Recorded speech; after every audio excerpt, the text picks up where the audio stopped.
যেই মায়ের পায়ের নিচে জান্নাত, সেই মাকে এখন সম্পদের জন্য হত্যা করা হয়। যেই বাবার সন্তুষ্টিতেই সন্তানের জান্নাত, ওই বাবাকে বৃদ্ধাশ্রমে রেখে আসা হয়। ওই যে লাইভে এসে আত্মহত্যা করে যায় মানুষ। সুবহানাল্লাহ, সুবহানাল্লাহ। যেই বাবা মা সারাটা জীবন নিজে খেয়ে না খেয়ে সন্তানকে লালন পালন করে, শেষ বয়সে সেই বাপ মাকে দেখার কেউ থাকে না। নিজে যখন হাঁটতে পারতো না, বাবা ওর হাত ধরে হাঁটায়। বাবা যখন হাঁটতে পারে না, বাবার হাতে একটা লাঠি ধরা দেয়, ও হাত ধরে হাঁটাতে পারে না। সন্তান হিসেবে আমরা এখন অপদার্থ, নোংরা প্রজন্ম। এই যে বুদ্ধি প্রতিবন্ধী টিকটক প্রজন্ম, না জানে বাপের সম্মান, না জানে মায়ের সম্মান, না জানে বাপ কি জিনিস, না জানে মা কি জিনিস। যাদের বাবা মা নাই তারা জানে বাবা মা কি জিনিস।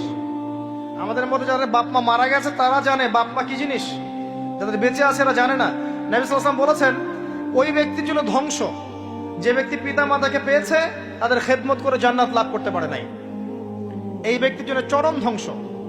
পিতা মাতাকে কষ্ট দিয়েন না। মায়ের প্রসব বেদনার একটা সেকেন্ডের ঋণ আপনি শোধ করতে পারবেন না।